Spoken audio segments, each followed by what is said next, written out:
Aulia dari Fakultas Keguruan Ilmu Pendidikan. Saya dari Prodi S1 Pendidikan Guru Sekolah Dasar. NIM saya 860465117. Saya kuliah di Universitas Terbuka dari Pokjar, Jayabaya. Adapun berdirinya saya di sini yaitu ingin melakukan presentasi individu dari tugas pendidikan kewarganegaraan dengan tema prinsip-prinsip demokrasi. Adapun deskripsi tugas pada kali ini yaitu memberikan pemahaman melalui presentasi individu yang saya lakukan ini yang mengenai adanya nilai, konsep, serta implementasi pada demokrasi dalam kehidupan bermasyarakat, berbangsa, serta bernegara. Materi pada kali ini yaitu yang pertama, pengertian demokrasi serta tujuan penerapannya. Pengertian demokrasi yaitu istilah demokrasi berasal dari kata di dalam bahasa Yunani yaitu demos yang berarti rakyat dan kratein atau kratos yang berarti itu kekuasaan. Itu menurut Kailan dan Zubeidi pada tahun 2007. Demokrasi adalah sistem pemerintahan yang mana kekuasaannya berada di tangan rakyat, baik itu secara langsung maupun melalui perwakilan yang dipilih.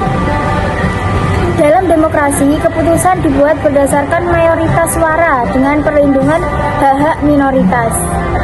Secara etimologis tersebut dapat disimpulkan bahwa kata demokrasi secara umum berarti kekuasaan rakyat atau rakyat berkuasa.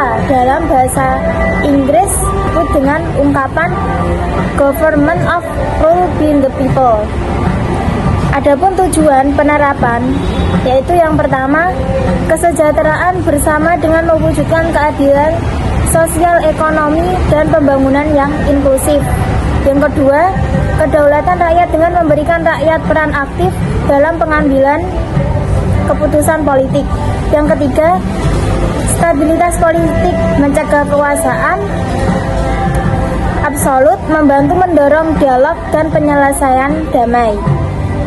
Yang keempat, perlindungan HAM, hak asasi manusia, menjamin hak asasi kebebasan berpendapat serta kesetaraan. Yang kelima, akuntabilitas. Pemerintah bertanggung jawab kepada rakyatnya, transparan dan anti korupsi. Yang pada intinya demokrasi ini bertujuan untuk menciptakan pemerintahan dari rakyat, oleh rakyat, dan untuk rakyat. Yang kedua materinya yaitu prinsip-prinsip demokrasi. Yang pertama ada kedaulatan rakyat, yaitu kekuasaan berasal dari rakyat dengan dijalankan melalui perwakilan, bisa dari pemilu atau langsung. Rakyat juga punya hak untuk menentukan negara dari segala arahnya. Yang kedua ada rule of law atau supremasi hukum.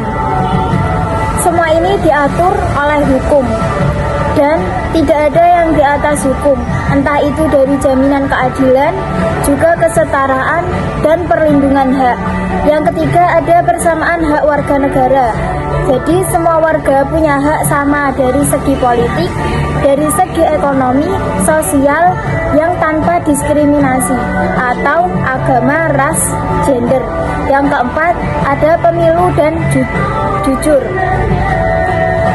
Pemilu yaitu dalam hal pemilu bebas, pemilihan pemimpin transparan yang adil dan juga rahasia. Suara rakyat menentukan juga tanpa tekanan.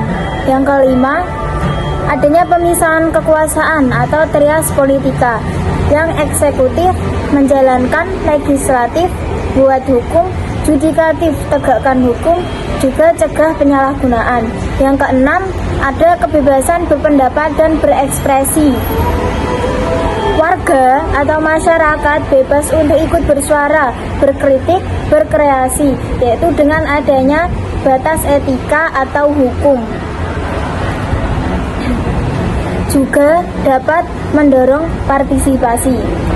Yang ketujuh, ada partisipasi rakyat. Rakyat terlibat aktif, yaitu dalam pemilu, diskusi kebijakan, pengawasan, bukan hanya sekedar dikritik tapi juga ikut dibentuk.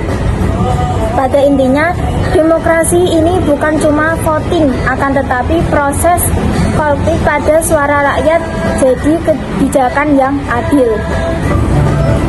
Yang ketiga materinya yaitu contoh penerapan demokrasi di Indonesia dalam berbagai konteks.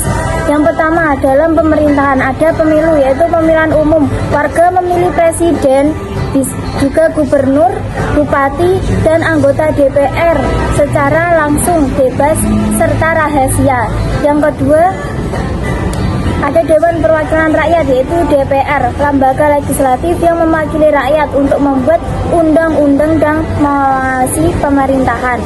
Yang ketiga, ada kebebasan berpendapat. Warga bisa mengkritik pemerintahan demokrasi dengan aturan.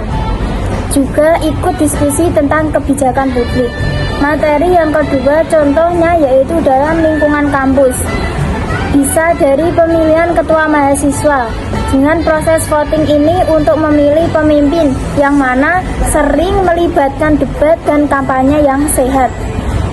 Yang kedua contohnya ada diskusi akademik. Mahasiswa bebas untuk berpendapat, berdebat, dan mengkritik dosen dengan sopan. Kemudian ada musyawarah yang menyelesaikan masalah, contohnya dalam hal piket atau kegiatan dengan adanya diskusi dan voting jika itu memerlukan. Kemudian ada organisasi mahasiswa, contohnya ada BEM, lalu ada UKM yang menjadi wadah aspirasi dan aksi sosial.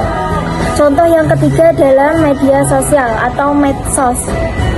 Kebebasan berpendapat warga, tweet, post, kritik, kebijakan, tapi harus hate speech free. Kemudian ada e-voting. E-voting ini belum masif tapi bisa ditingkatkan partisipasi pemilu, yaitu dari tantangan, keamanan, juga dari siber. Kemudian ada cyberbullying dan black cam. Demokrasi itu juga membutuhkan etika, bisa menghormati lawan hoax, fokus isu juga bukan personal. Kemudian juga ada tantangannya yaitu dari cyberbullying yang mana ujung-ujungnya ada ujaran kebencian serta bisa merusak diskusi yang sehat. Yang kedua tantangannya dari black campaign, serangan fitnah yang dilakukan oleh seseorang pada pemilu juga dari lawan dengan cek fakta juga edukasi. Lalu ada ketertiban publik yang butuh literasi digital biar tidak gampang untuk terprovokasi. Materi yang terakhir berupa refleksi pribadi mengenai peran mahasiswa sebagai warga negara dalam menjaga nilai-nilai demokrasi di era teknologi dan globalisasi. Sebagai mahasiswa kita punya peran penting untuk menjaga nilai-nilai demokrasi apalagi di era digital ini. Yang pertama ada kekuatan serta tantangan. Kekuatan yaitu akses informasi dari medsos menjadi alat diseminasi ide, kritik juga edukasi. Misalnya #peduli demokrasi. Yang kedua ada mobilisasi cepat, yaitu petisi online, demo virtual, dan kolaborasi lintas kampus. Yang ketiga ada global conventivity, belajar untuk best practice keluar, menyuarakan isu SDG juga di Medchange. Selanjutnya ada tantangan, yang mana tantangan ini berupa hoax dan polarisasi. Medsos menjadi medan pertempuran ujaran kebencian dan black campaign. Kemudian ada engagement gap, banyak yang silent favor, kurang aksi nyata. Juga etika digital luntur, seperti dari cyberbullying, sepelekan lawan bicara. Peran mahasiswa berupa satu, harus bijak digital, speed positif, membagikan konten yang edukatif, melawan hoax, serta mempromosikan dengan adanya toleransi. Yang kedua, melakukan diskusi sehat, yaitu dengan kritik konstruktif, menghormati perbedaan, serta menghindari personal attack. Ada e-voting dan partisipasi.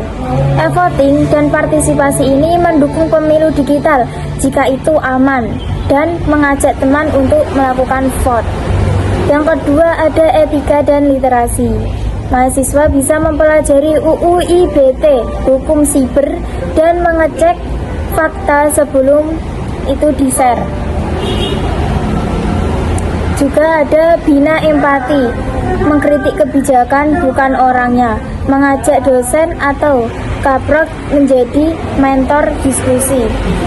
Kemudian yang paling akhir, langkah awalnya mulai mikro, yaitu berdiskusi bersama teman dengan tema demokrasi kampus, yaitu dengan membahas adanya isu, misal cyberbullying dan ujaran kebencian.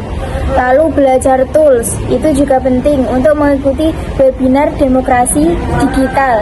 Kemudian ada kolaborasi, yaitu bergabung dengan BEM, LSM, lokal atau gerakan untuk menjaga demokrasi ini.